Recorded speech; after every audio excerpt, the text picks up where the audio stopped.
नमस्ते सम्पूर्णमा। आज चिकनको मैले रेसिपी लिएर आएको छु। कम्ती मसलामा मिठो मासु है त। यो हेर्नुहोस् मुला है, यहाँ टमेटो, प्याज, खोर्सानी, अदुवा लसुन कुचिएको छ, मासु छ, गोटा लसुन छ, अनि यहाँ हेर्नुहोस् नुन तेल छ, अनि यहाँ मसला छ। अब हेर्दै जानुहोस्, म यो कराईमा मासु हाल्ने छु है त। यहाँनिर मैले मासु हालेपछि यसमा जति भएको मसला सबै यहाँ हाल्ने छु, जस्तो कि टमेटो, प्याज, लसुन, गोटा लसुन, कुच्याएको लसुन, अदुवा है त, अनि खोर्सानी, सबै थोक प्याज खोर्सानीहरू सबै थोक यहाँ हाल्ने छु। अनि त्यसपछि यसमा मुला पनि हाल्ने छु, अनि नुन हाल्ने छु, तेल हाल्ने छु है त। अनि मसलाहरू सबै थोक अलिअलि गर्दै थोरै थोरै गर्दै सबै मसलाहरू हालेर म यसलाई म्यारिनेट गर्ने छु। मजाले म्यारिनेट गरेर 10 मिनट जस्तो मैले राखेर त्यसपछि मैले यसलाई चुलामा चढाउने छु। यहाँ हेर्नुहोस्, तपाईहरू पनि यसरी नै बनाएर चिकन एकपल्ट भए पनि खानुहोस्। तपाईहरू सधैँ त्यसरी नै बनाउनुहुन्छ। चिकन त अब धेरै प्रकारले बनाउनुहुन्छ है त, तर यो प्रकारले एकचोटि बनाएर हेर्नुहोस्। यसमा धेरै मेहनत पनि छैन, छिटोमा मिठो, छिटो पनि पाक्छ, मिठो पनि हुन्छ है त। यहाँ हेर्नुहोस्, मसलाहरू म दिँदैछु। यहाँ जिराहरू हाल्दैछु, जिरा, गुडा खोर्सानी, हल्दी, मिट मसला, अनि गरम मसला, यो सबै मसलाहरू हाल्नुहोस्। थोरै थोरै हाल्नुहोस् मासुको अन्दाजले। मासु, प्याज, खोर्सानी सबै सामग्री जतिको हुन्छ त्यतिको अन्दाजले मसलाहरू हाल्नुहोस् एउटा लिमिटले। त्यसपछि नुन तेल हालेर मजाले हातले म्यारिनेट गर्नुहोस्। एकछिन राख्नुहोस् 10 मिनट जस्तो। त्यसपछि मजाले चुलामा बसाउनुहोस्। अनि यो प्रकारको मासु बनाउनेको सिस्टम के हो भन्दाखेरि 3 चोटि चाहिँ मसलालाई तल टाँसिनु दिनुपर्ने हुन्छ, 3 पल्ट। यत्तिकै मैले अब म्यारिनेट गरेर बसाएँ भने फर्स्ट चोटि त अब मासुबाट पानी निक्लिहाल्छ है त। अनि त्यो पानी एकदम कम्ती सुक्खा हुनुपर्छ, मसला तल पक्रेको हुनुपर्छ। त्यो मसलालाई तलबाट बिस्तारो चलाएर छोडाउनु पर्ने हुन्छ। त्यस्तै 3 पल्ट फेरि सेकेन्ड टाइम अलिकति पानी हालिदियो है त, अनि मजाले छोपिदियो। फेरि मसला पक्रिन्छ, फेरि चलाएर मसला छोडाएर अलिकति पानी हालिदियो, अनि फेरि छोपिदियो, फेरि पक्रिन्छ मसला। त्यति बेला फेरि एकचोटि पानी हालिदियो अनि चलाइदियो। त्यसपछि मजाले आफूलाई जे मन लाग्छ त्यही हालेर छोपिदिँदा पानी सुक्यो कि मासु पाक्यो। ल हेर्नुहोस्, यस्तो प्रकारले खानुहोस् एकचोटि।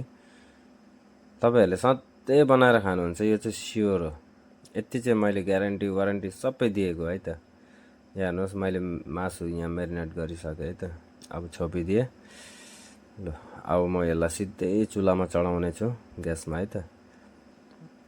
यहाँ चाहिँ जानुहोस्, ल मैले ग्यासमा चढाइदिइसकेँ अलरेडी। यहाँ ग्यासको आँच मैले धेरै नै दिएको छु, बिकज अलिकति हतार पनि छ मलाई है त।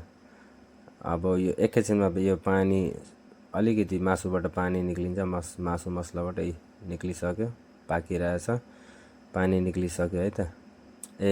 साथैमा मैले आलु पनि हालिदिएको छु, पछि हालेको छु आलु मैले भन्नै बिर्सेँ, तर आलु हाल्दा पनि यति टेस्टी। यहाँ हेर्नुहोस्, यो फर्स्ट टाइमको फ्राई हो। बिस्तारो अलिकति मैले पानी हालिदिएँ है त। मैले यो सेकेन्ड टाइमको हो।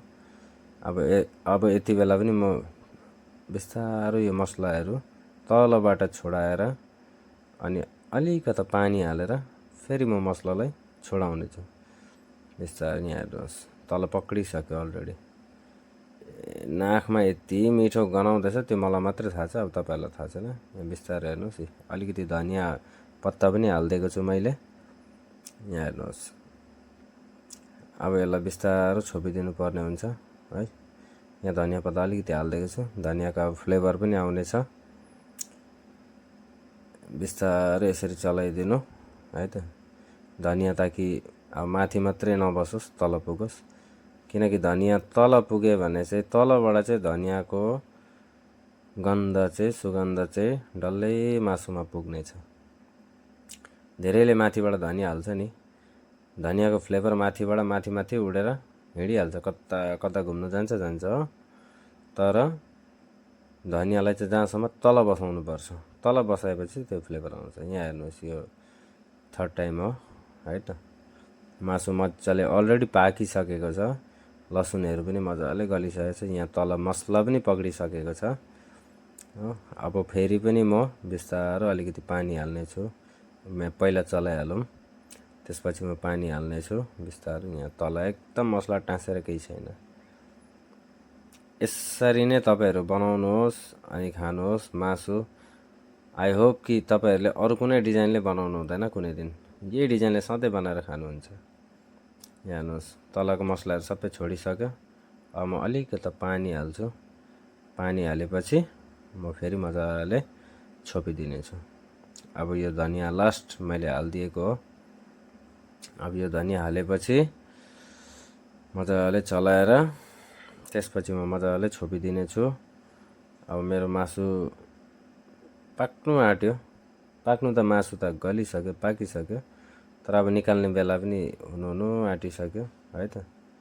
अब हेर्नुहोस्, मजाले धनियाँ लगाएर चलाइदिएँ। अब मैले अब अलिकता थोरै पानी हालेर छोपिदिनेछु। मेरो मासु रेडी। यहाँ हेर्नुहोस्, यो मासु रेडी भइसक्यो। मैले निकालि पनि सकेँ। यहाँ हेर्नुहोस्, मासु एकदम रेडी छ।